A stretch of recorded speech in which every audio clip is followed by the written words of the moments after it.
Vamos a hablar un poco de lo que es la semiología sensitiva. No es tan importante como la parte motora, pero es un complemento, porque ustedes van a ver alteraciones sensitivo-motoras importantes en distintas patologías. Rápidamente, estas dos diapositivas lo voy a pasar rápidamente para ver qué tipo de sensibilidades tenemos, ¿no? Una sensibilidad superficial, una sensibilidad profunda, ¿y cómo lo evaluamos? Con algunos mecanismos simples y sencillos, tocando al paciente, usando un objeto, o la sensibilidad profunda, en la cual puede usar incluso un dispositivo que se llama el diapasón. Me supongo que Dama está usando su martillo, su diapasón, su babiscómetro. ¿Tiene su babiscómetro? No, es importante el babiscómetro para evaluar los reflejos patológicos.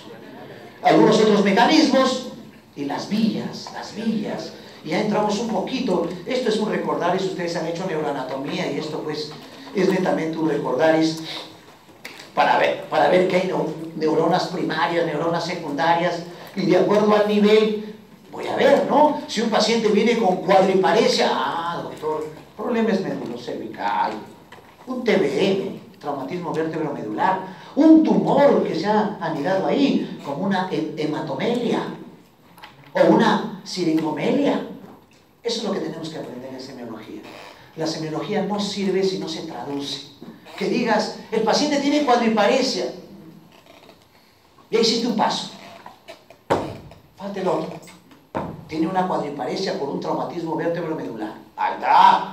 Eso es lo que vamos a tratar. Tiene una cuadriparesia por una siringomelia, que es un tumor expansivo medular. Eso es lo que vamos a tratar.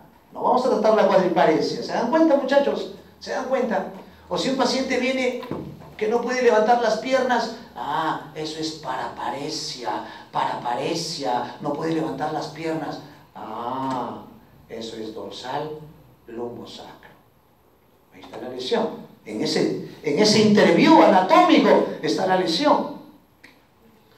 ¿No? Y ustedes van a ir interpretando de acuerdo a los conceptos, de acuerdo a algunas patologías que van a entender, y es importante tener estos conocimientos a nivel de médula, de columna, astas anteriores, astas posteriores, los ganglios espinales, y algunos fascículos que ustedes van a entender y que intervienen en lo que es la sensibilidad táctil, vibratoria, ¿no? Hay del fascículo grácil, o el fascículo cuneiforme, y hay un tabique intermedio, una neurona secundaria, y hay las fibras que se decusan, importantes, que ustedes van a entender. ¿Por qué si tengo lesión derecha, tengo manifestaciones izquierdas? Pero hay pacientes que tienen lesiones derechas y manifestaciones derechas. Mucho más si es la vía piramidal, sabiendo que la vía piramidal, los 2/3 de la vía decusan a nivel del surco bulbo-protuberencial para el lado contralateral, decusan. Por eso una lesión derecha da manifestaciones clínicas izquierdas. Y el 1/3 que faltaba, doctor, por eso van a haber pacientes que tienen infarto cerebral, hemisferio derecho, parálisis facial derecha y parálisis o paresia braquial derecha, por ese tercio. Y eso también incluye tanto la parte motora y sensitiva. Una serie de estructuras que van a ir llevando la sensibilidad a las diferentes extremidades, como los lemniscos mediales. Y miren, importante una estructura que ustedes no deben olvidarse, los axones. Los axones, ¿no? El soma, los axones. Y los axones tienen una característica que le da la viabilidad, que son los nódulos de Rambier. Esos nódulos de Rambier que le dan esa teoría saltatoria a la fibra de conducción. Porque cuando me hinco, saco el pie, un arco reflejo. Tiene que ver con los nódulos de Rambier, tiene que ver con la permeabilización de la mielina. Por eso los daños axonales son irreversibles, mucho más si se altera el soma. El soma, que es lo importante de la neurona, que ya no regenera. ¿Se dan cuenta? Por eso, en un traumatismo vértebro-medular que produce cuadriparesia, el paciente prácticamente, si es un TBM, prácticamente el paciente está sentenciado a vivir cuadriparético, postrado, y lo que conlleva todo eso en la vida diaria. Si no, vean esa película. ¿Cuál película? Es una película francesa, muy bonita, en la cual... ¿Cuál? Muy bien, ¿eh? Ahora último también, ¿no? En la cual ¿no? Era un deportista, todo característico, deportista, con mucho futuro, y se queda postrado en una silla de ruedas y era cuadriparético, ¿no? Y eso le ocasiona pues una gran depresión hasta que solicita la eutanasia. Y hay otras fibras, como las fibras talámicas, importantes cuando vamos a hablar de lo que es la disociación temperatura-dolor en algunas patologías talámicas que vamos a ir viendo. Y otros fascículos, como ese fascículo de Lisward, generalmente relacionados a algunas radiculopatías que lo vamos a ver en algunas alteraciones medulares, que es lo que vamos a tomar en un examen. Hay una patología que se llama el Brown-Séquard, en la cual hay una hemisección medular. Entonces, en ese síndrome de Brown-Séquard hay una hemisección medular y ya ustedes saben que va a haber de alteración, tanto de asta anterior, de asta posterior, y eso que implica, tanto motor, sensitivo, ¿de qué lado? ¿No? Ahí está el detalle. Algunas comisuras, algunas láminas, algunos otros fascículos, y van llegando, por ejemplo, a nivel de bulbo, raquidio, protuberancia, y acá hay un detalle. Que en ese nivel neuroanatómico también se presentan los pares craneales. Por eso cuando ven alteraciones motoras y sensitivas con componentes de pares craneales, ustedes van a ir definiendo, ¿no? ¿A qué nivel, no? Es tercer par, cuarto par, quinto par, sexto par, séptimo par, doceavo par, de acuerdo a los niveles, y eso comienza en mesencéfalo, protuberancia y bulbo. No se olviden, de acuerdo a eso yo defino la lesión. Si no, como antes hacían diagnóstico nuestros grandes maestros, que siempre lo recordamos en cada clase, si no había tomografía, no había resonancia, no había espectroscopía, ¿cómo hacían diagnósticos? Netamente diagnósticos semiológicos, clínicos, con reparos topográficos. Y bien, ahora sí vamos a entrar a lo que es la semiología sensitiva. Sensibilidad elemental en lo que es la parte táctil, térmica y dolorosa, y la sensibilidad profunda es la palestesia.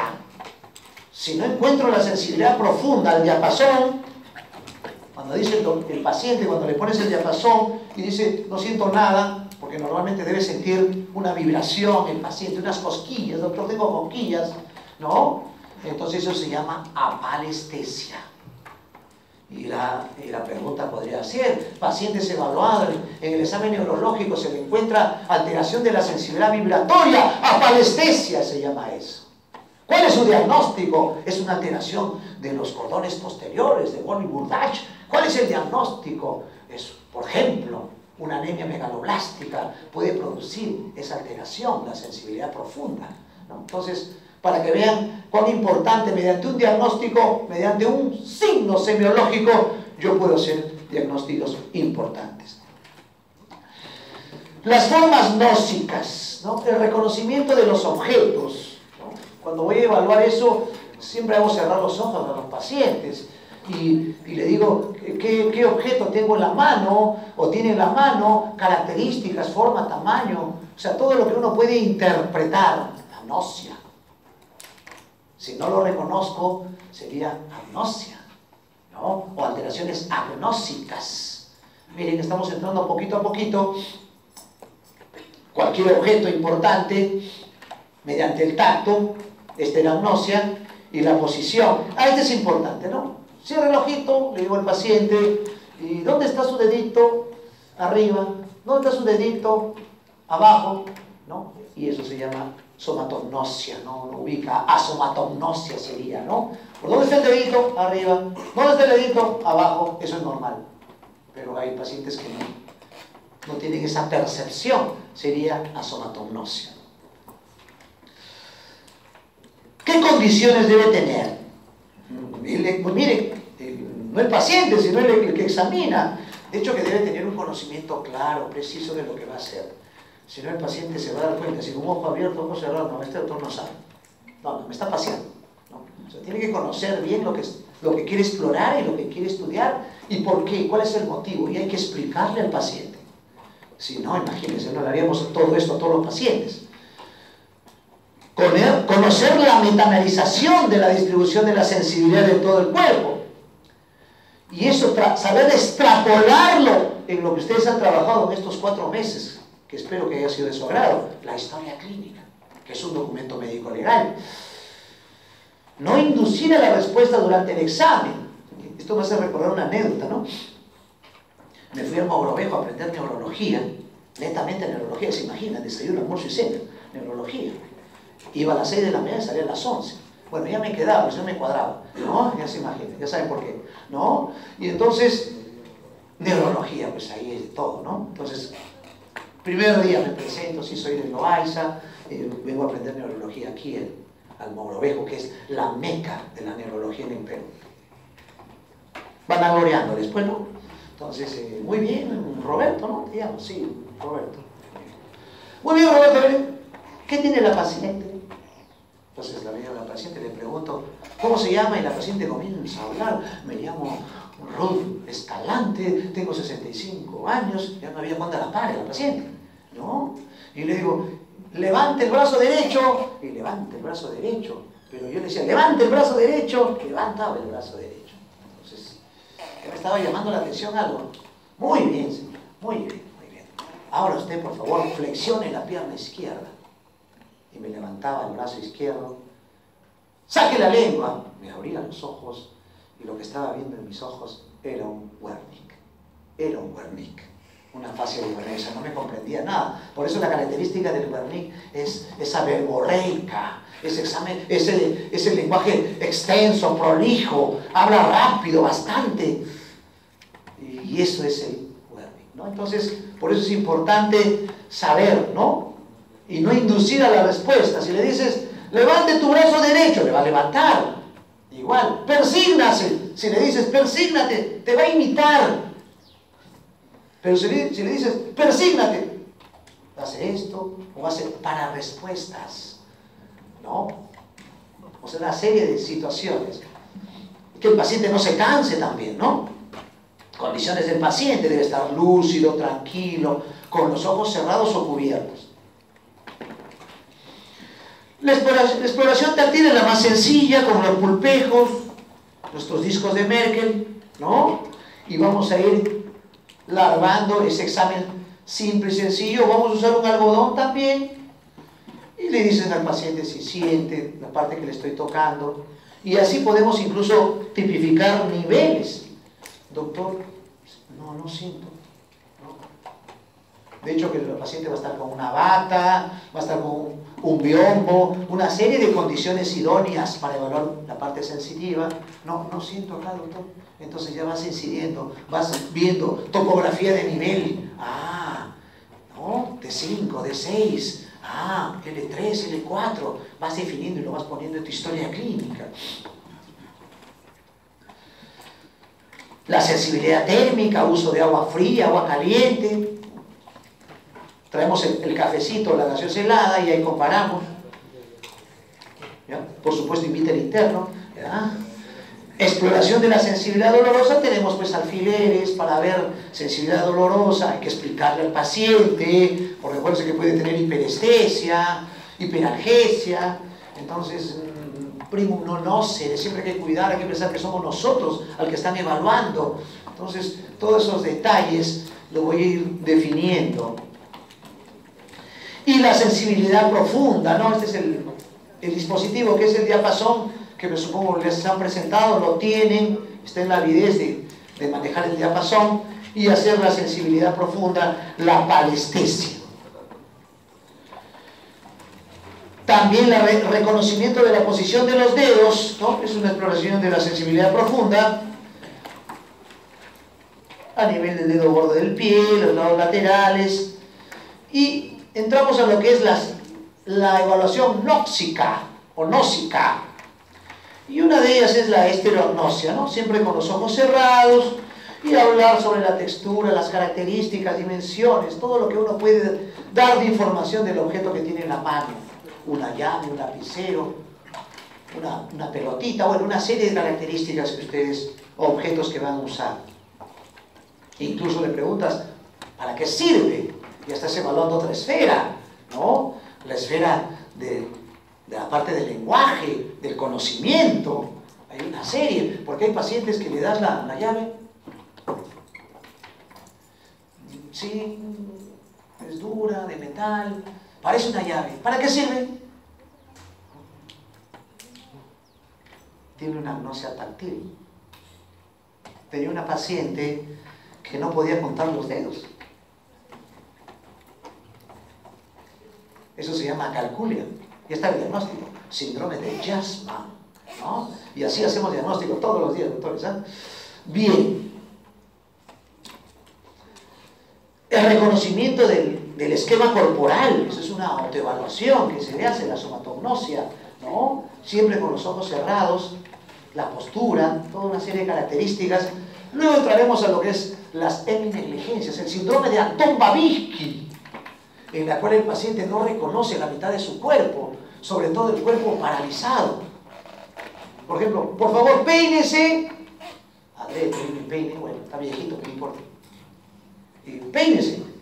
Y se peina la mitad nada más. Y la otra parte no lo ve. Eso es heminegligencia. Síndrome de Anton-Babinski.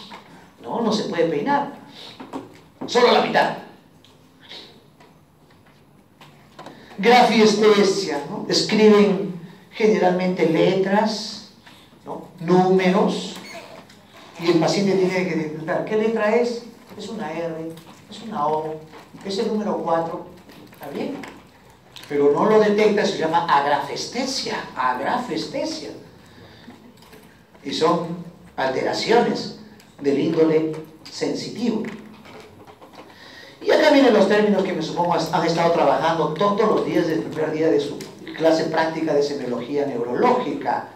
Si es hipoestesia, anestesia, hiperestesia. Por ejemplo, un traumatismo vértebro-medular que secciona toda la médula, hay componente sensitivo y motor. O sea, no mueve la pierna y no tiene sensibilidad. Esa es anestesia.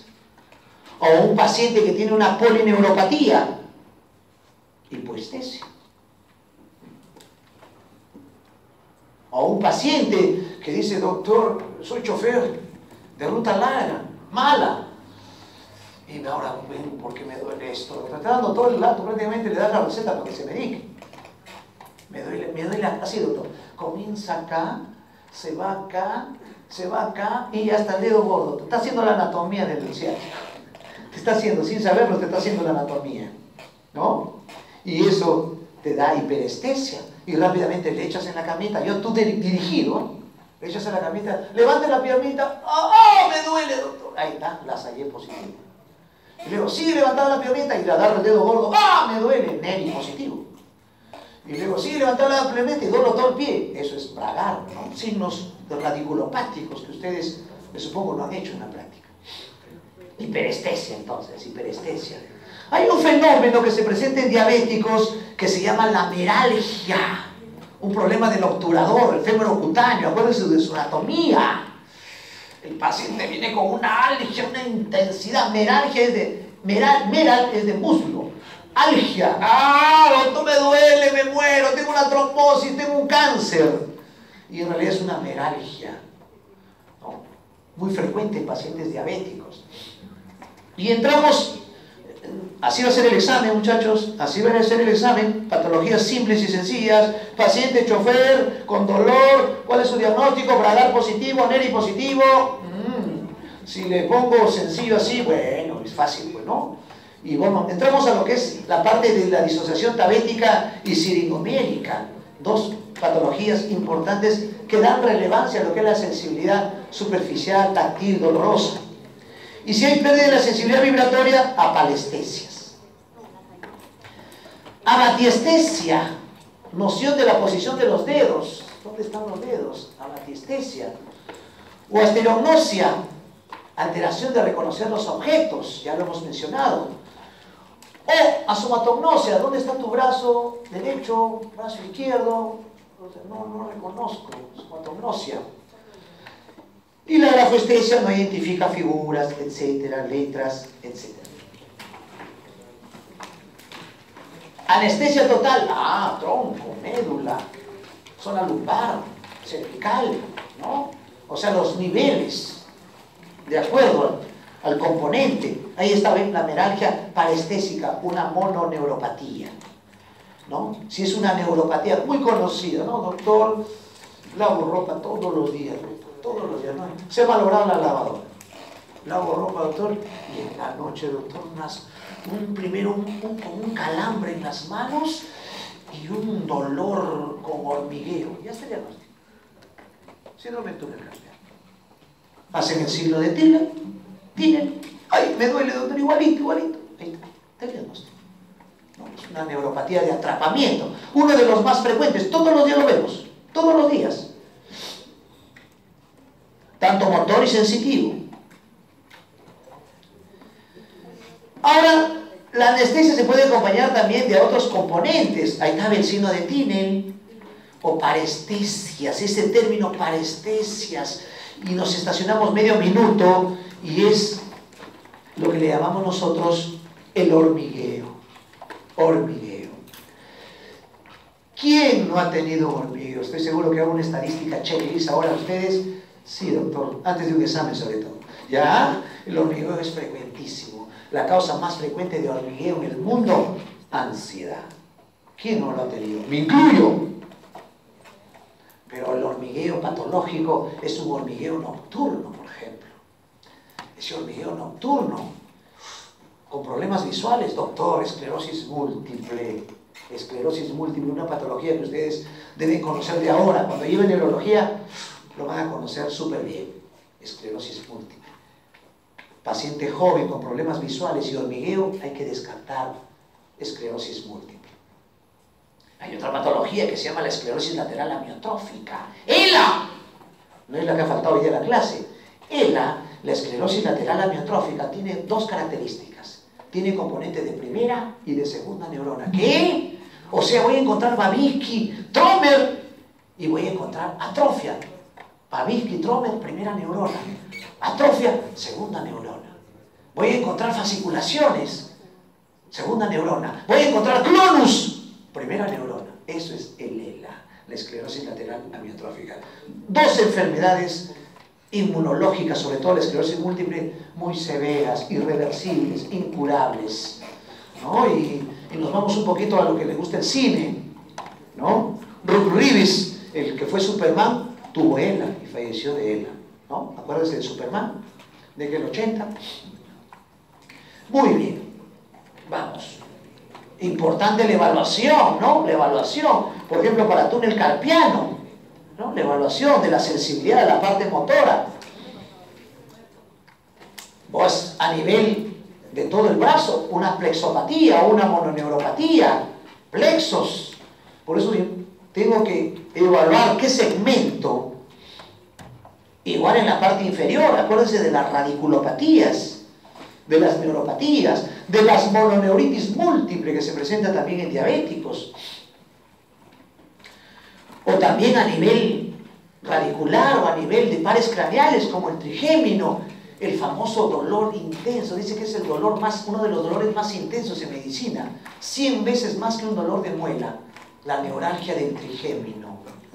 Clásica historia, ¿no? El paciente viene al consultorio, doctor, siento que me llega el aire y siento que me da una bofetada, doctor, y me duele. También le llaman el signo de la cachetada, ¿no? El paciente viene con un dolor intenso en mi cara, intensísimo, con hormigueo, ¿no? Se sonríe, hay que poner anestesia, ¿no? Imagínense para la severidad del dolor que tiene a nivel trigeminal.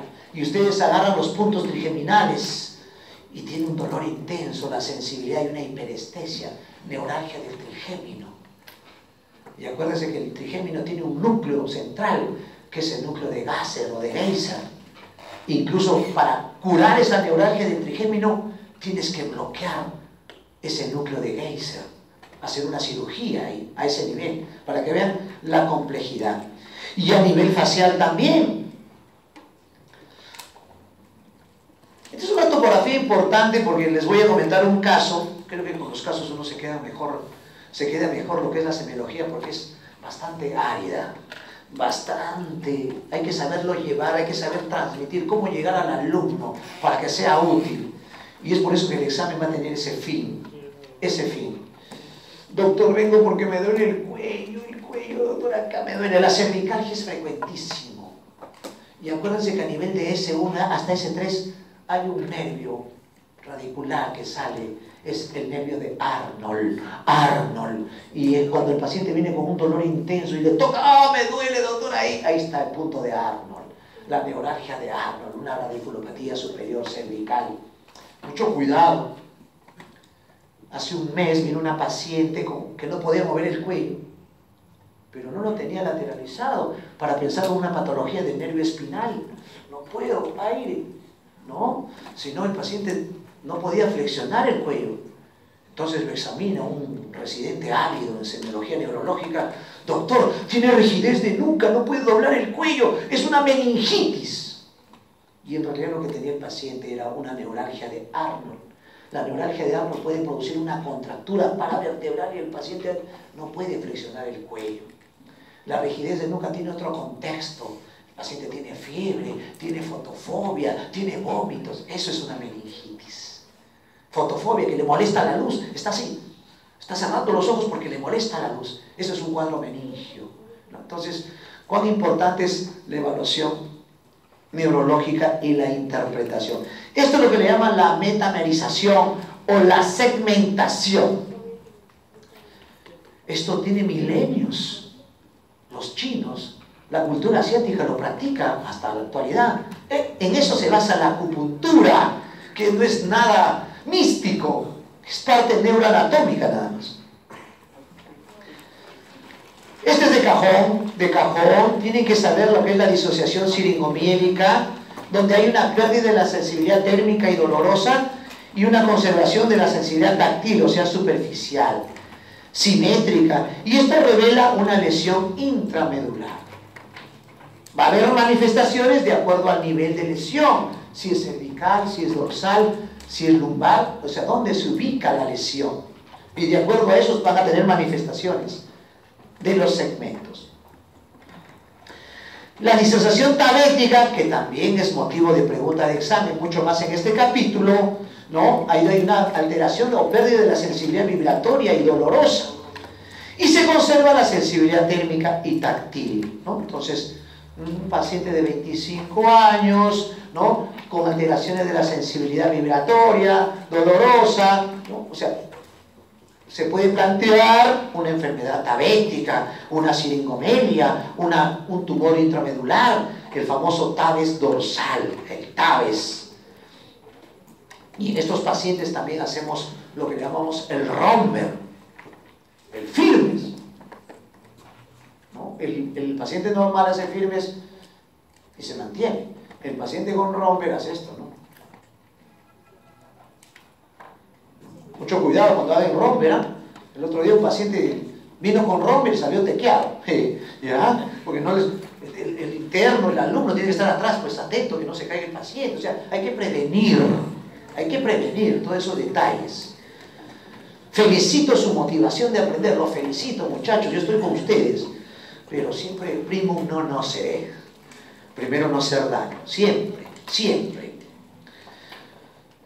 Lesión del ganglio sensitivo, un dolor protopático, anestésico, ejemplo, un herpes zóster, doctor, siento que me han dado un latigazo, doctor, aquí, si no me da latigazo, estoy mal del pulmón, doctor, se me ha roto el pulmón, tengo dolor aquí. Si se pone acá, por ejemplo, ustedes dicen un derrame pleural, pero no tiene taquipnea, le examino los murmullos, pasan bien, no es. Y ese es el problema, pues, de no examinar bien.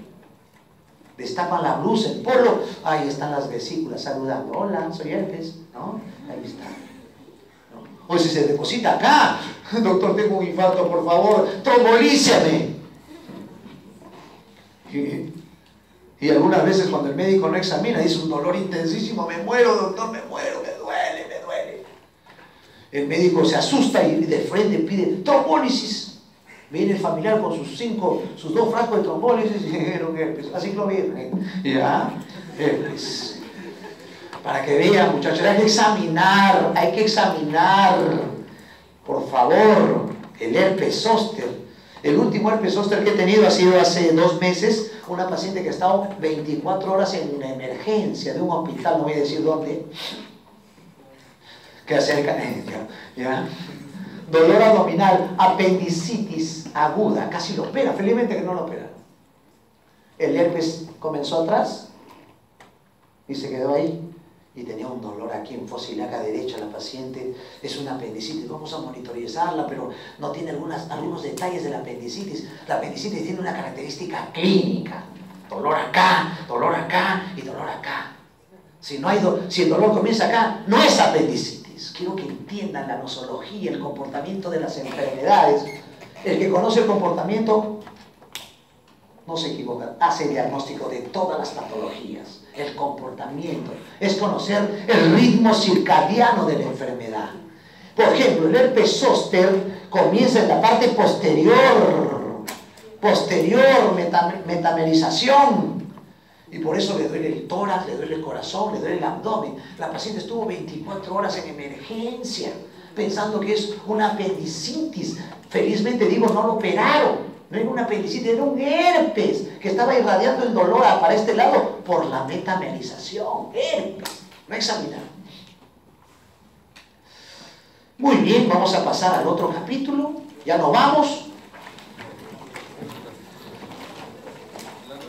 Ahora vamos a entrar a lo que es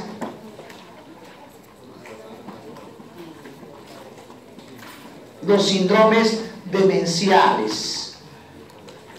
Para entender los síndromes demenciales tengo que saber las funciones cerebrales superiores, lo que es la praxia. Por favor, camine. Tipo entrada de baile. Caminar. Por favor, camine.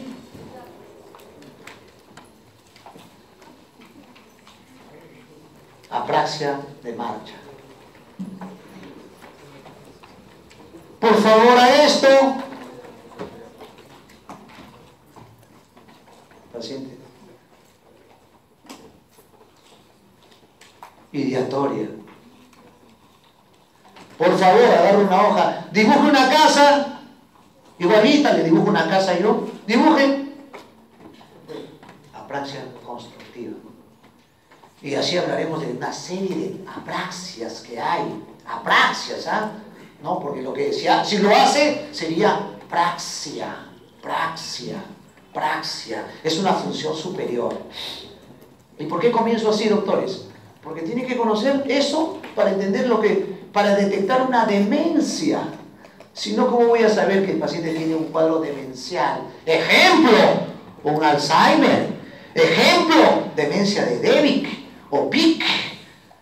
O, bueno, hay una serie de demencias que lo vamos a ver, ¿no? Como la demencia multiinfartos por pacientes hipertensos. Entonces, praxia. Luego viene una función superior importante, que es la fascia, lo que es el lenguaje articular, cómo hablo, cómo me expreso, cómo articulo las palabras, el lenguaje comprensivo, cómo entiendo la información y la proceso, ¿no? Y luego ya vienen las otras alteraciones que pueden tener las funciones superiores con respecto a la fascia. Se llama afasia. Si no articulo bien la parte motora, afasia, bronca. Si no comprendo y proceso, afasia comprensiva de Wernicke. Esas son las dos afasias que ustedes deben conocer. Pero hay afasia cortical, transcortical, global, y hasta ahí nomás no les pongo más compleja la cosa, porque hay como 20 tipos de afasia, ¿no? Entonces, y otro es la taxia, que lo vamos a evaluar. Entonces, fascia, praxia, taxia, noxia son las funciones superiores importantes. Entonces entramos al síndrome demencial, donde la característica sine qua non del cuadro demencial es el deterioro cognitivo. Funciones superiores, o sea, va a haber apraxia, afasia, ataxia, agnosia. Funciones superiores, deterioro cognitivo. No solamente es nepsia, o sea, memoria. Porque hay una serie de mecanismos que ustedes vamos a revisar con respecto a lo que es la memoria. Entonces, un deterioro cognitivo, un deterioro intelectual adquirido, crónico y progresivo.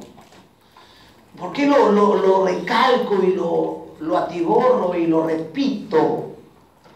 Porque no vayan a entender que demencia es un cuadro confusional agudo, por ejemplo, o una catotonía, o un cuadro de trastorno del sensorio. No. Este es un deterioro progresivo.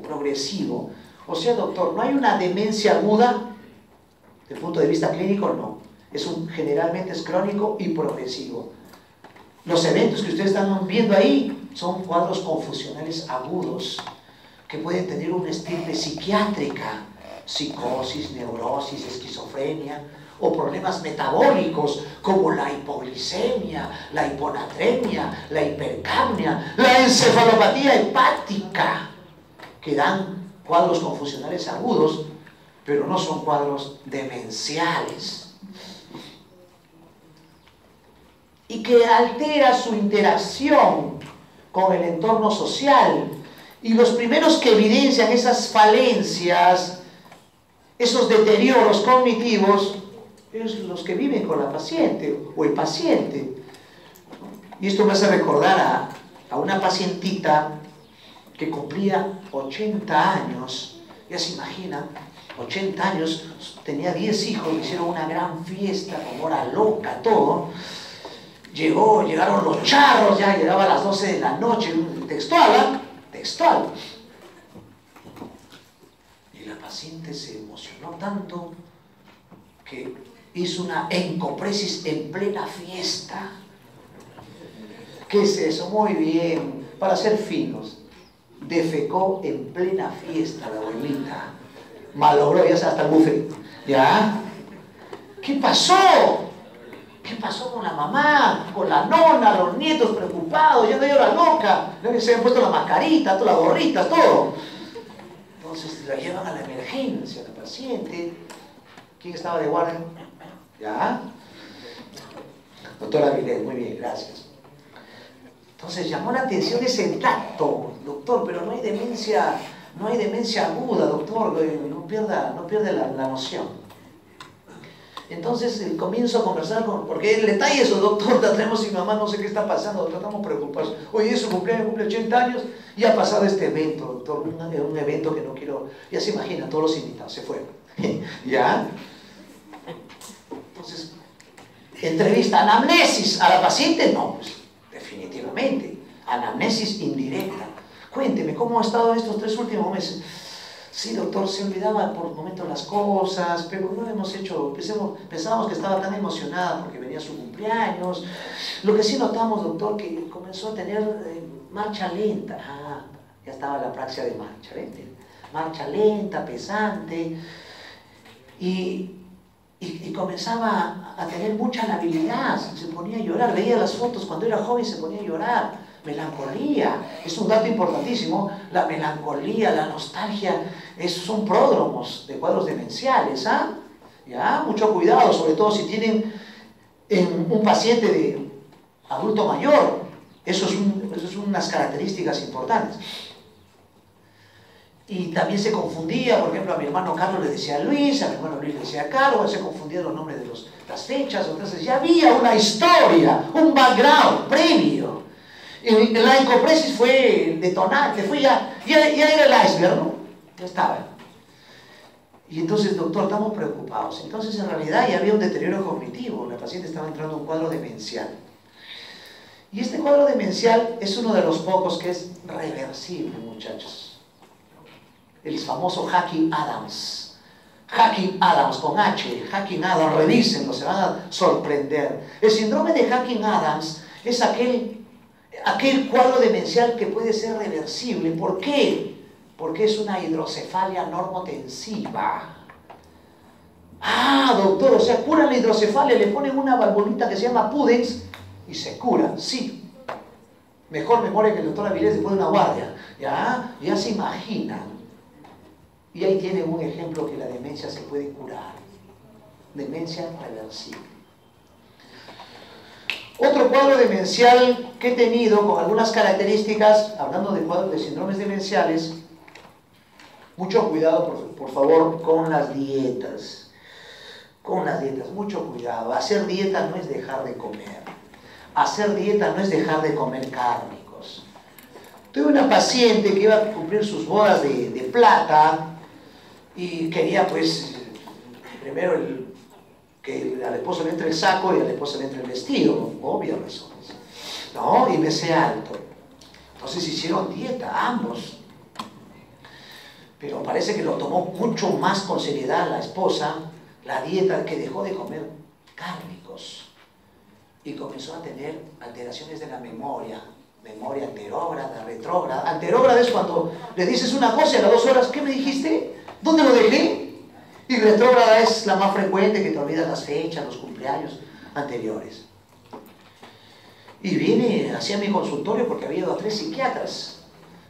Ya el psiquiatra le dice, señor, a su esposo, hay una casita de reposo aquí a 5 cuadras, ya imagínense, ¿no? Entonces, preocupante para la familia. ¿Pero qué pasó con mi mami? La edad crítica, climaterio. Vienen sus bodas bodas de plata. Bueno. Y en realidad, una demencia que también es reversible es la demencia megaloblástica. Por eso, muchachos, mucho cuidado con las dietas, porque estas demencias megaloblásticas, si no se tratan a tiempo, pueden traer deterioros cognitivos irreversibles, sí. Rápidamente le dimos vitamina B2 y ácido fólico y la paciente volvió a lo que era antes. Una memoria estupenda, mejoró la memoria totalmente.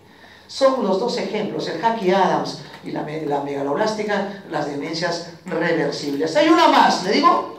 Sí, el Lewis, la sífilis. También, tratando la sífilis, curas la demencia cuando hay una neurosífilis o una sífilis terciaria.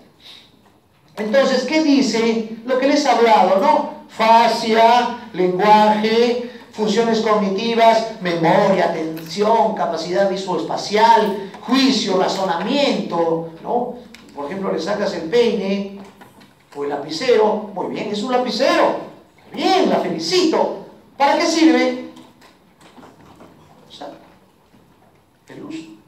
Entonces ahí hay un deterioro ya cognitivo, ¿no? Algunos otros mecanismos.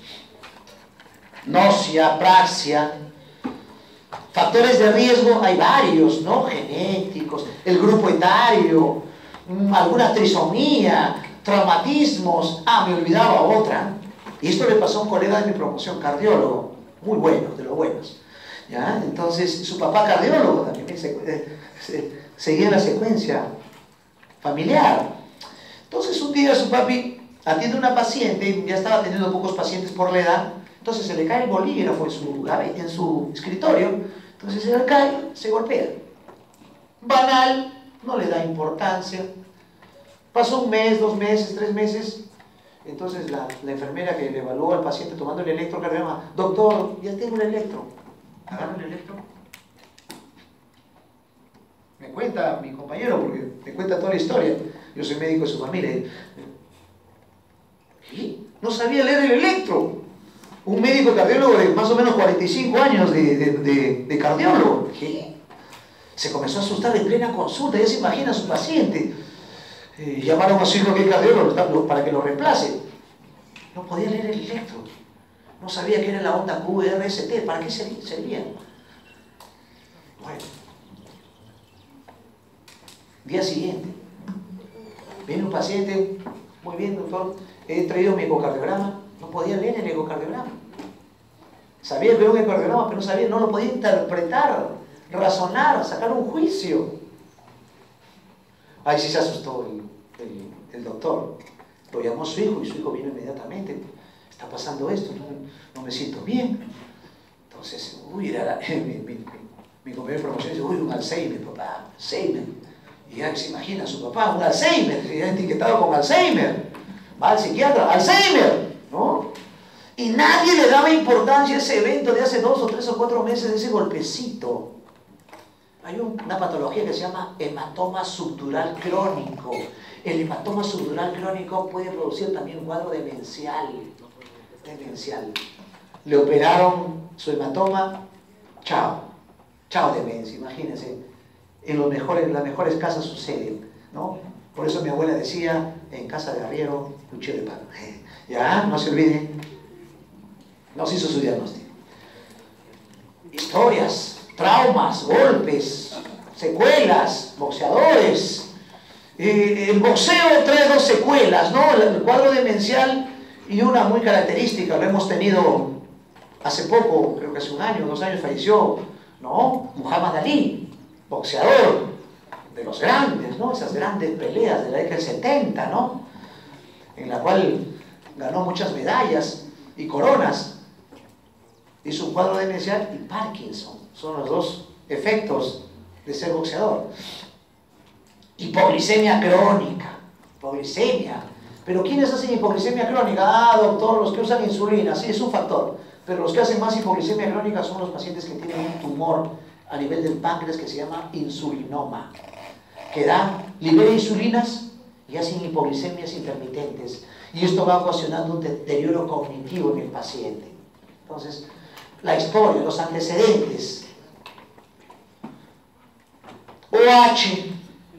Y eso produce un cuadro que se llama la crisis de Korsakoff, que también se relaciona a otra encefalopatía que se llama Wernicke, por déficit de tiamina, que en el OH no lo tiene, y hacen cuadros demenciales, cuadros neurológicos clásicos como antecedentes.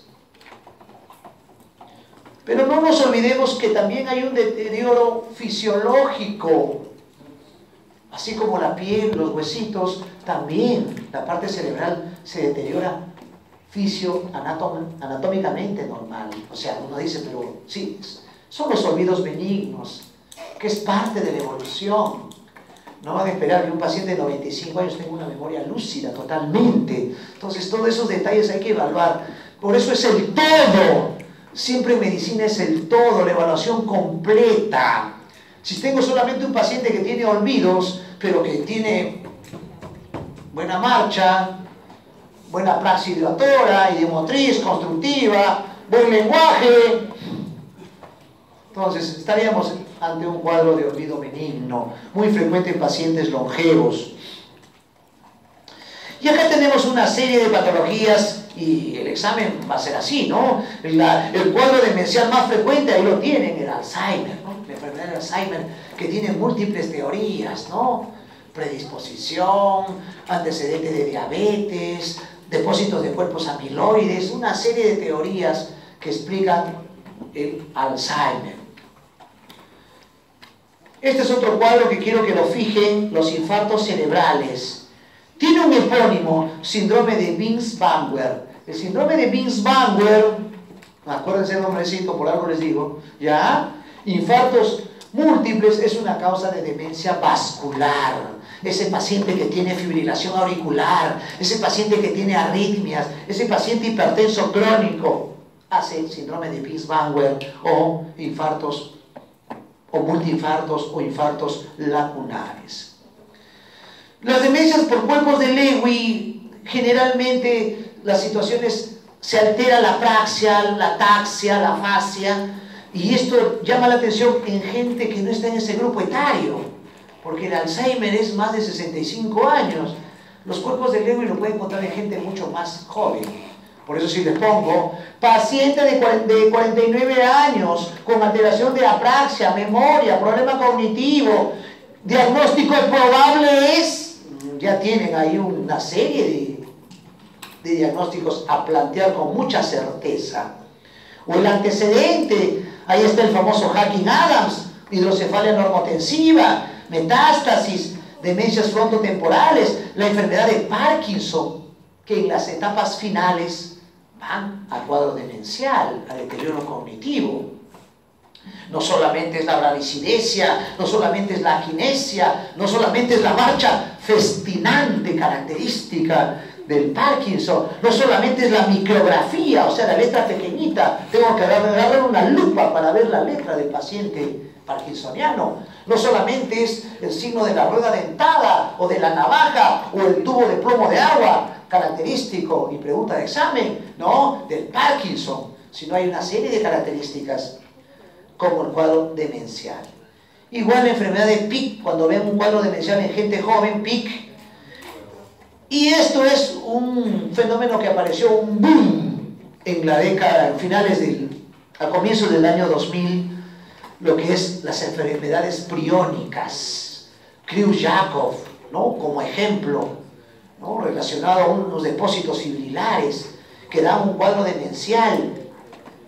La neurosífilis, que da una demencia reversible, la demencia por código blanco, HIV, el hipotiroidismo, una endocrinopatía que también da cuadros demenciales, y la característica del hipotiroidismo, y esto lo hemos hablado en su respectivo momento, es la lentitud al responder, la bradisiquia.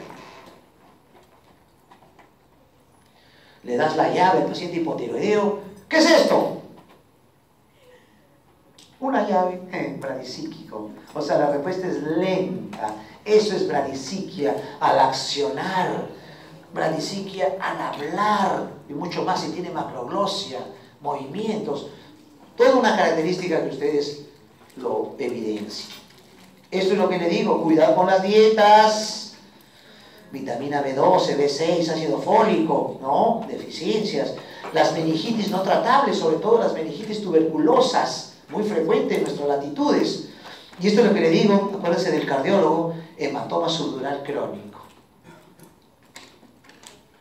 Muy bien, acá está rápidamente un porcentaje: Alzheimer 50%, vasculares 20%, y ahí se quitan ahí. Hidrocefalia normotensiva, Hackey-Adams, deterioros, enfermedad de Huntington, neurodegenerativas, y después ahí están las misceláneas, ¿no? PIC, DEVI, bueno, una serie de enfermedades que ustedes lo van a revisar.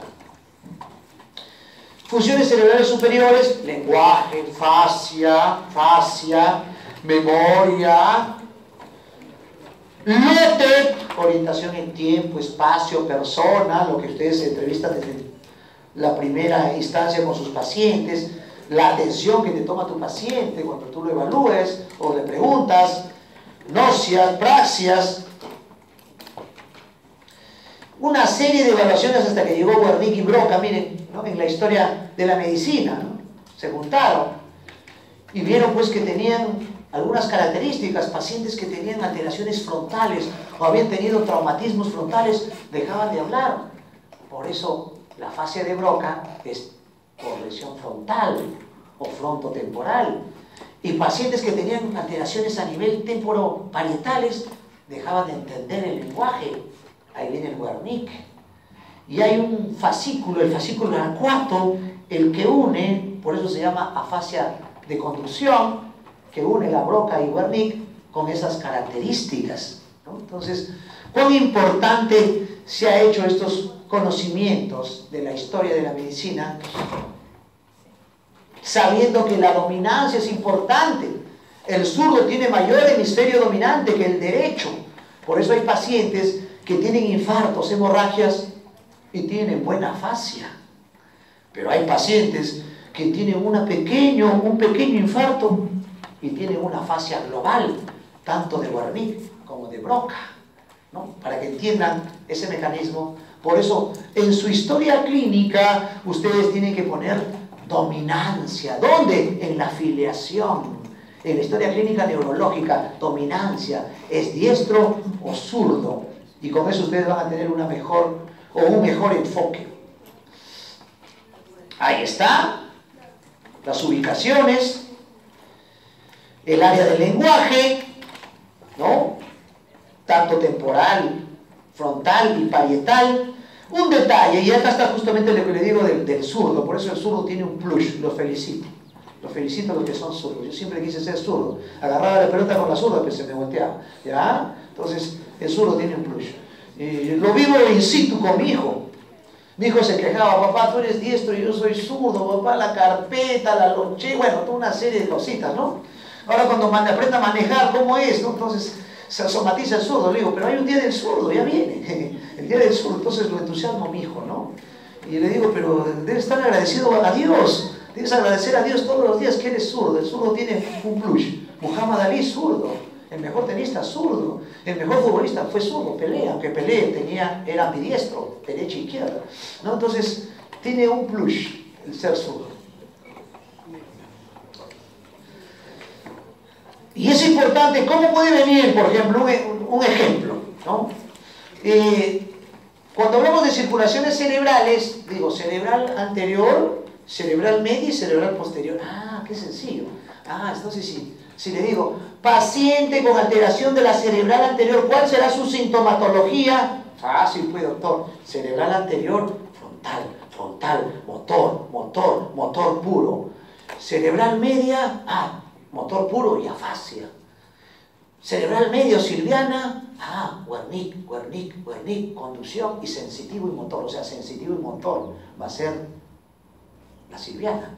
Y la cerebral posterior, visual, hemianopsias, cuadrantanopsias, amaurosis. Así hacemos neurología todos los días, muchachos. Neurología netamente clínica. Yo no espero que llegue la resonancia que me diga, tiene esto a nivel esto, no. El examen clínico neurológico exhaustivo te da el diagnóstico, la topografía, la referencia. El correlato sirve mucho, pero el correlato. Y ahí están las cisuras, los hemisferios, las áreas, la área de Wernicke, el de Broca, muy conocido por ustedes. Ahí está el fascículo arqueado o arcuato, ¿no? Que se relaciona a lo que es afasia de conducción. Por algo les estoy diciendo, ¿ya? Afasia de conducción.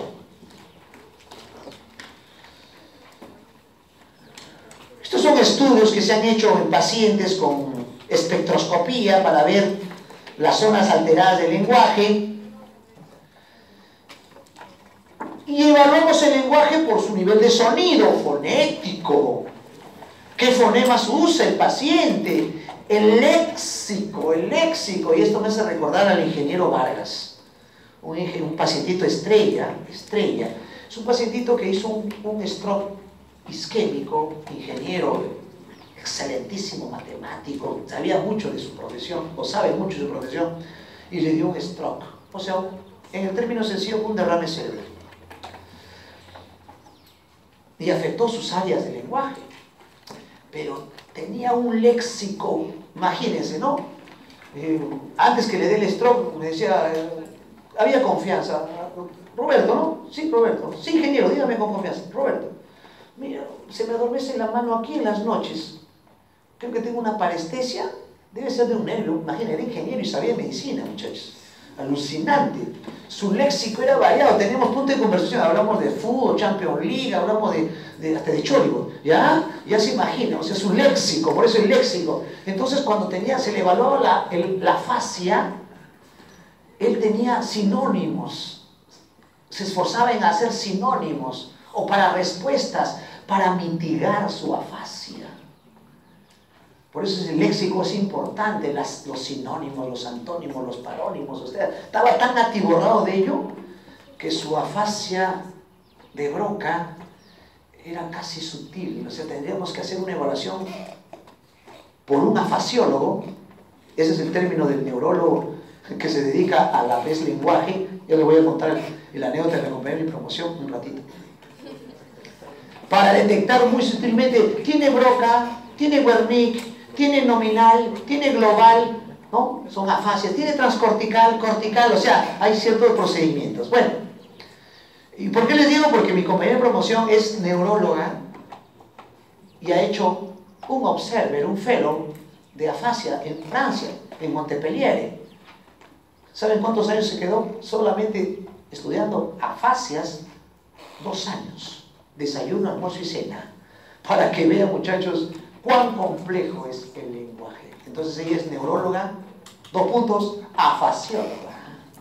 ¿Ya? Y entonces un día, pues, por molestarle, le digo, te voy a estar en tu consultorio, tengo una clase de afasias. Muy bien, Roberto, bienvenido, ven. Entonces voy a su consultorio, ahí está Roberto, ahí está el libro. Eran 3.000 hojas, afasias. Ya se imaginan, casi salgo con afasia yo. ¿Ya? Casi salgo. Mutismo aquinético. Entonces la sintaxis, la semántica, la pragmática, una serie de situaciones que esto se atiborra el afasiólogo, es su pasión. El afasiólogo evalúa todo eso del lenguaje. ¿Cómo analiza la palabra oída? Por eso es importante evaluar. De hecho que tienes que evaluar la palabra, pero si tiene hipoacusia, ¿vas a poder evaluarlo? No. ¿Cómo está el octavo par? ¿Quieres evaluar la escritura visual? O sea, que lea al paciente para ver si tiene dislexia, alexia. Pero si tiene problema de visión, ¿va a evaluarse esa parte? No. Por eso tengo que evaluar bien los pares craneales para poder evaluar bien estas partes ya con detalles, ¿no? A nivel de grafemas, a nivel fonémico, a nivel auditivo, porque puede entender bien, pero no puede articular bien, no puede pronunciar bien, ¿no? O sea, en realidad esto es un capítulo muy complejo, muchachos, muy complejo. Estoy seguro si se dedican a la fasiología lo van a entender.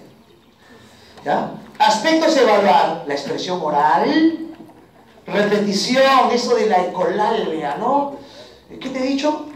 ¿Qué te he dicho? ¿Qué te he dicho? La ecolalia es muy característico en cuadros demenciales, pero en autismo también se ve la ecolalia, en tumores frontales también se ve la ecolalia.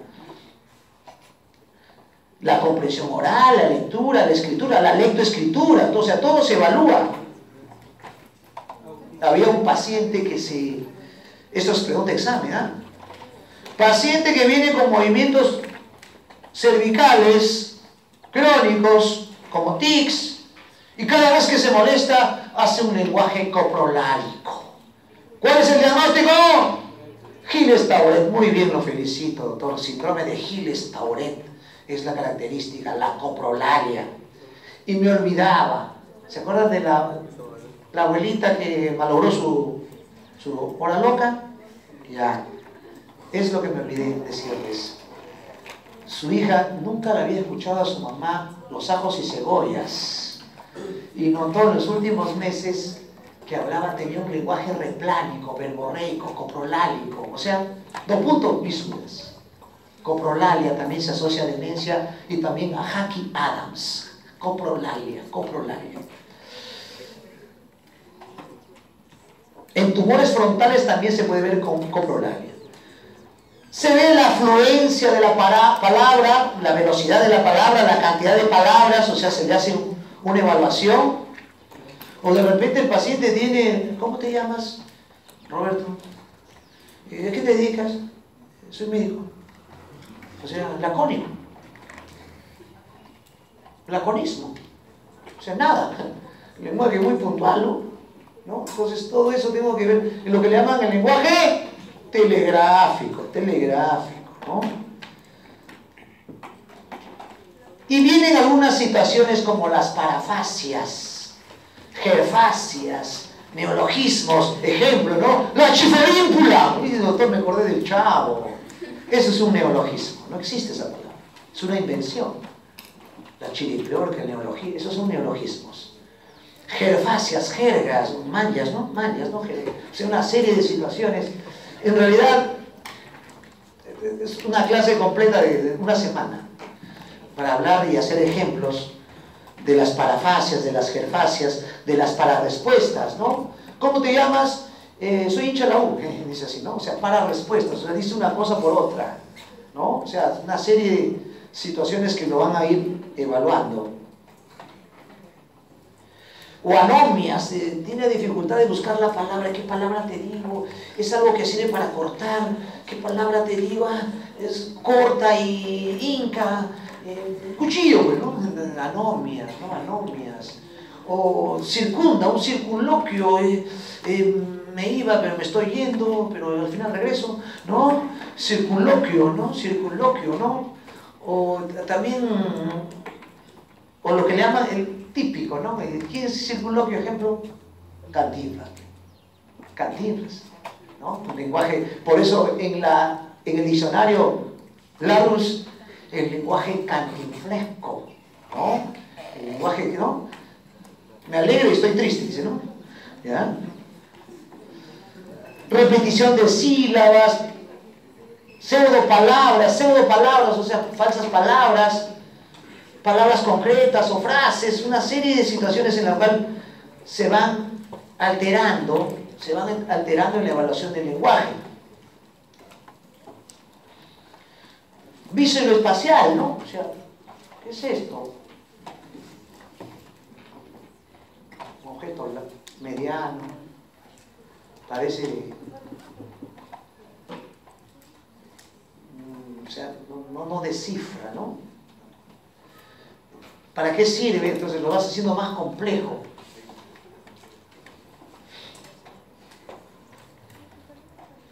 La comprensión, ¿no? Le das una frase al paciente y lo tiene que interpretar, discernir, analizar, y ya se ve algunas alteraciones a nivel de frases, a nivel de discursos.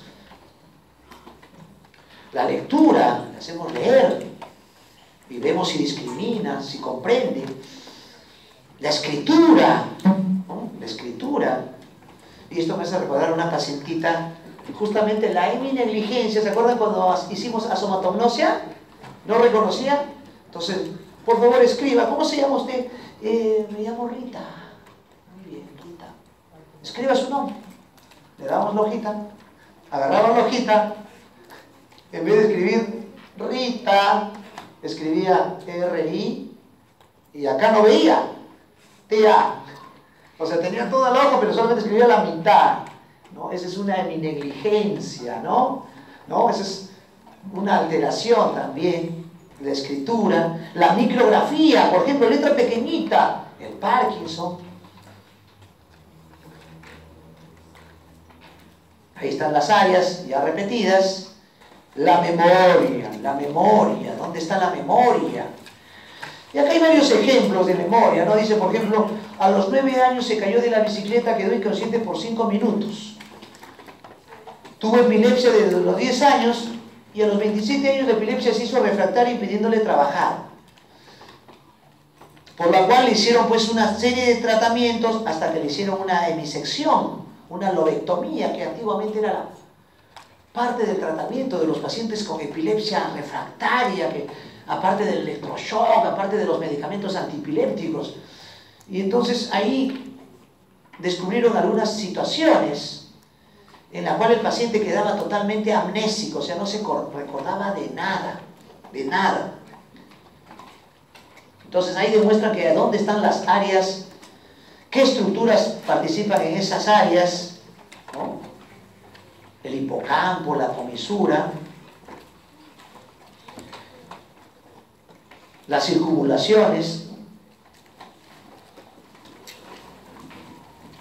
Y en realidad el hipocampo tiene un significado funcional, ¿no? Ahí se deposita, dice, la parte de la memoria, ¿no? Por eso si hay una alteración del hipocampo por un tumor, una hemorragia, de hecho que va a haber amnesia. Aprendizaje, memoria de corto plazo, largo plazo.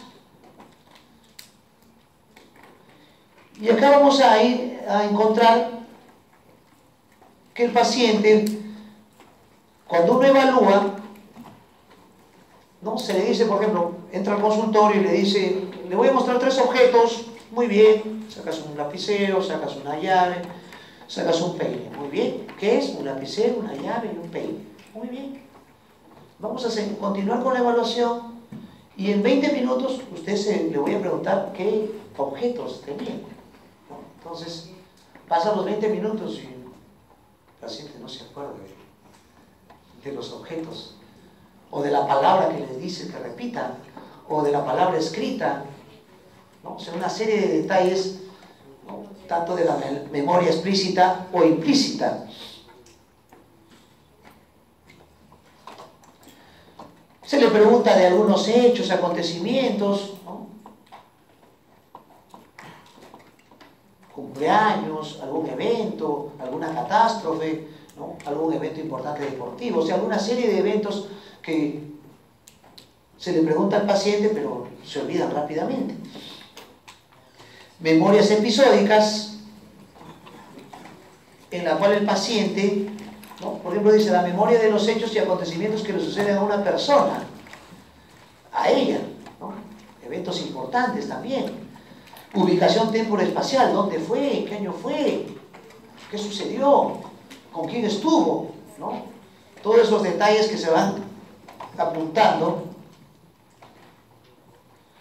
Memoria enciclopédica, ¿no? O sea, eventos culturales, historia, geografía, gramática, comienzo a preguntarle todo ello para evaluar. Memorias no declarativas con ciertos condicionamientos. Y entramos a lo que es el conocimiento, gnosis, conocimiento, conocer. La capacidad de reconocer un estímulo, que puede ser un estímulo táctil, un estímulo visual, ¿no? Estímulo, y tengo que reconocerlo.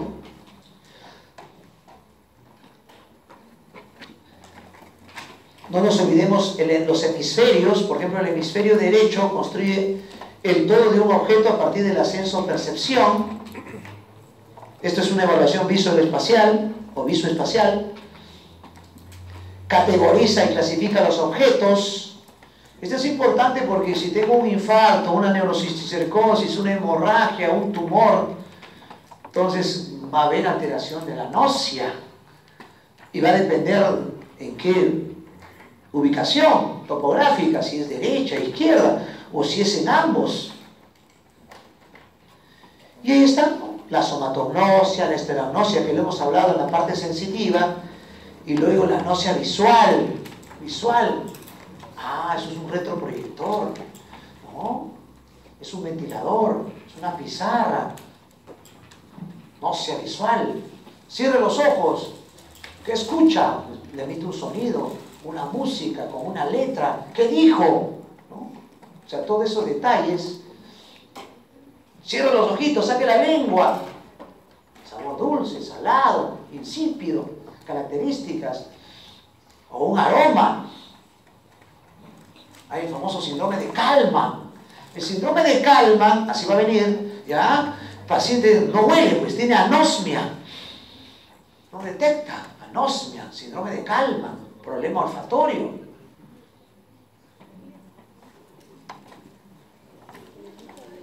Capacidad de reconocer objetos por medio del tacto, de madera, liso,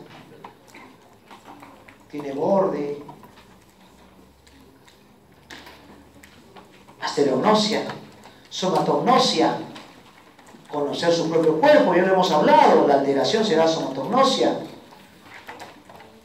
¿Dónde llega esa información visual? Lo que veo, lo proceso y lo replico al área estriada, forma, color, movimiento, todos esos detalles, ¿no? Y hay una serie de áreas que ven esta parte de la gnosia visual, ¿no?, y que tiene que ver con la parte occipital. Por eso la parte occipital tiene que estar intacta. Ahí está, ¿no? El área visual, qué es, dónde está, qué objeto, ¿no? Y estas son las famosas radiaciones ópticas. Por ejemplo, si hay una hemorragia, un hematoma a este nivel parieto-occipital, probablemente va a tener dificultades en las radiaciones ópticas y va a haber de repente amaurosis, cuadrantanopsias o náuseas visuales en el paciente. Si está alterado, si hay una trombosis a nivel de la arteria cerebral posterior, va a tener todas esas manifestaciones, incluido la náusea visual. Esa es la utilidad, muchachos. Como le digo, esto se hace un poquito tórrido, un poquito tedioso, pero el significado clínico y práctico les va a dar a ustedes la utilidad para que puedan ayudar a sus pacientes a un mejor diagnóstico. Estos son ejemplos, ¿no?, de náuseas visuales. Bueno, algunas formas de dibujos que se les presenta al paciente, ¿no?, una olla, una maleta, un balde, un martillo, y eso lo tiene que descifrar, incluso para qué sirve, qué características tiene, de qué material puede ser, una serie de elementos, frutas, ¿no? Una casa pintada, qué características tiene, ¿no? ¿Cuántas sillas hay? cuántos objetos hay en la mesa, una serie de detalles que se van evaluando. Imagínense, ¿no? Y eso fue lo que dijo Albert Einstein, ¿no? Albert Einstein puso en su testamento que cuando llegara al éxitos letales le hagan una autopsia para estudiar su cerebro, y eso es lo que hicieron, ¿no? Por eso se conoce bastante de lo que es la gnosia, memoria, y encontraron un aumento de un lóbulo importante en Einstein. Hay una anécdota de los grandes científicos en el mundo, Newton y Einstein. Hicieron una encuesta y dijeron, los 3 grandes científicos en el mundo, estuvo Gutenberg, acuérdense de la escritura, de la caligrafía, Newton, teoría dinámica, estática, movimiento, y Einstein, la teoría de la relatividad. Premio, Albert Einstein, el genio. Y entonces fueron los tataranietos de Newton al premio, fue en Londres. Y el mensaje del tataranieto de Newton fue en síntesis, una sola palabra. Si hubiera estado mi tatarabuelo, Isaac Newton no hubiera venido a la reunión. ¿Y por qué? Le dicen. Porque nunca le gustó ser segundo a Isaac Newton. Un bonito mensaje, todos, yo me quedé perplejo cuando lo leí. ¿No? Bonito mensaje, bonito mensaje. Regiones importantes en la prosopagnosia, que es reconocer fisonomías. Y estoy seguro, sobre todo las doctoras que están al día con New York Times, están al día con Hollywood. ¿Qué artista de Hollywood tiene a prosopagnosia? Pregunta de examen. Brad Pitt. Brad Pitt actualmente está sufriendo de prosopagnosia. ¿Ya? No reconoce las fisonomías. ¿Ya? Por eso el que sabe de medicina, ni medicina sabe. Sordera cortical, agnosia auditiva, agnosia para ruidos, sordera verbal, amusia, no emite sonidos, amusia. Ahí están las áreas, parietotemporales, praxia, creo que ya desde el inicio hemos hablado de praxia, habilidad motora, aprendida con una finalidad, se pierde, se llama apraxia. El signo del robafocos, ¿no? Así le hacemos al paciente, no puedo, ¿no? Apraxia. Praxidiatoria, implica movimientos intransitivos, no requieren objetos reales, gestos, saque la lengua, frunce el frente, los ojos. O sea, uno lo puede hacer, pero el paciente con apraxia de ese tipo no lo puede hacer. Entonces, vemos gesticulaciones, los significados. Son situaciones que hay que evaluar en el paciente. Ideatorias, cuando ya se usa un objeto, le damos el peine. Es un peine. Muy bien, úselo. O sea, tiene que hacer, ¿no? Lavarse los dientes, una serie, el vestirse, se pone el saco al revés. Es una de las características, por ejemplo, de Men's Alzheimer, ¿no? Apraxia al vestir. Velocinética son movimientos simples, sencillos, ¿no? Cruzar las manos, los dedos, las piernas, una serie de pruebas. Hay una infinidad de pruebas para evaluar las praxias. Constructivas, juntar elementos, por ejemplo, poner números, ¿no? Por ejemplo, en una hoja le ponen 1, 2, 3, 5, 7, 8, 9, 10. Júntelos, por favor. 1, 7, 9, no lo relacionan, ¿no? O dibujos, planos, tridimensionales, cuadrados, cubos, rombos, y no lo dibuja, no lo hace. Ahí está, ¿ves? ¿No? Pierde la secuencia. Miren lo que ha hecho el paciente. No puede imitar un cuadrado, un cubo, miren el cubo. Miren la casita, sin chimenea, ¿ya? Vestirse, apraxia de vestir. Marcha, marcha. La marcha es importante, ¿no? Un maestro me decía que no hay una evaluación neurológica sin marcha. Y estamos terminando. Ya, alguien está afuera ya. ¿Cómo distinguir la apraxia de la marcha con un problema cerebeloso? Muy bien, el doctor, justo lo que iba a hacer ya para despedir. Esta es la última diapositiva, los demás lo estudian. ¿Ya? Apraxia. Marcha. La marcha en neurología es clave. O sea, no puedo hacer un examen neurológico completo si no hago marcha. Marcha. Y en realidad la apraxia es dificultad para el caminar, ¿no? Caminar. Pero las marchas tienen algunas otras características que viéndolo uno hace diagnóstico. Una de ellas es esta, ¿no? Esta es la marcha del caballito en paso. Polineuropatía. ¿Ya está? Esta. No es un cómico, ¿no? ¿Ya? No es que no he ido al baño. ¿Ya? Esta es la marcha del pato. Miopática. Duchenne, Steiner, miositis. Y ahí viene su pregunta del doctor y ahí viene la respuesta, ¿no? La marcha, la estrella de Babinski, la marcha cerebelosa, ¿no? La estrella. También le llaman la marcha del ebrio, de sábado por la noche, ¿verdad? Es la marcha. Y otra marcha colosal, ¿no? Mucho cuidado con la puerta, es la marcha del Parkinson.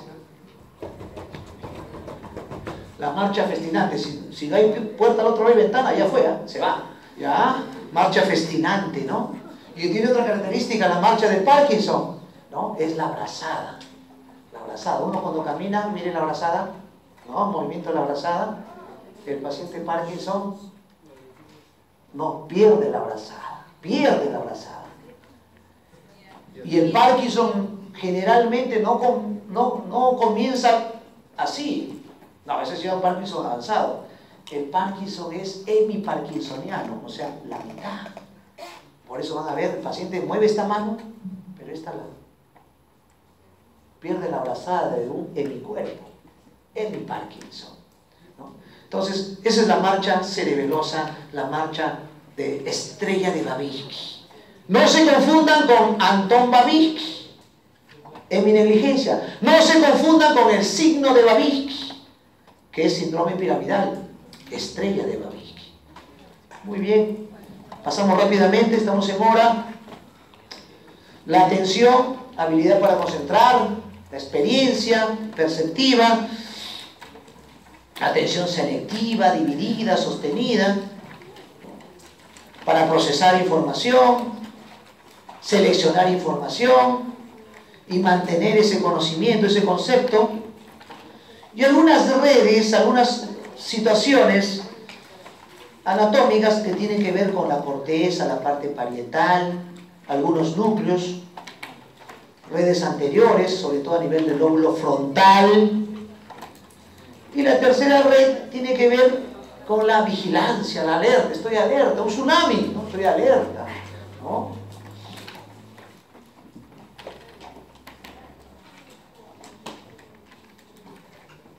Atención voluntaria, selectiva, sostenida. Algunas otras variedades de la atención, atención motora, atención sensorial. Esto es lo mismo. Pasamos esta. Y la evaluación, ¿no? La evaluación, ¿cómo evaluamos, ¿no? La evaluación de la atención, ¿no? Por ejemplo, el tachado de letras, ¿no? El abecedario, algunas líneas, algunos otros trazados. Hay un test que se llama el test Mini-Mental, que se evalúa, es parte del examen neuropsiquiátrico del paciente, en la cual se evalúa todo ello con algunos gráficos, ¿no? Por ejemplo, acá figuras, triángulos, círculos, cuadrados, estrellas. Ahí está, miren. Dibuja un reloj, modelo, copia del paciente, miren. Es tarde. El modelo de la casa, copia de la casa, la mitad de la casa nada más. Parece una heminegligencia, ¿no? Miren, esta es una heminegligencia. Un examen bonito sería, ¿no? No se asuste para su examen. Porque le puedo poner un ejemplo. Paciente llega al consultorio con apraxia y hace un dibujo, le pongo el dibujo. Ya pues está, ¿no? Una heminegligencia, ¿no? Dibuja la mitad, ¿no? Algunas distorsiones. El que tiene que ver con la conducta es el lóbulo frontal, con algunas áreas específicas del lóbulo frontal. Esta es historia. Igual. Y este es el caso. Ya, con esto termino, ¿no? Esto es un caso muy anecdótico, salió en el récord Guinness, ¿no? Claro, miren, ¿no? Esta es una foto muy conocida. Un paciente que tuvo un traumatismo y tenía, pues, conservado una serie de características.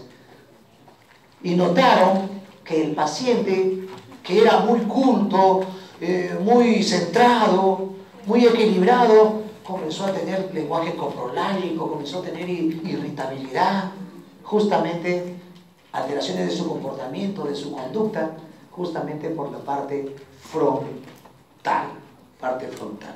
Bien, muchachos, creo que tenemos algunas diapositivas.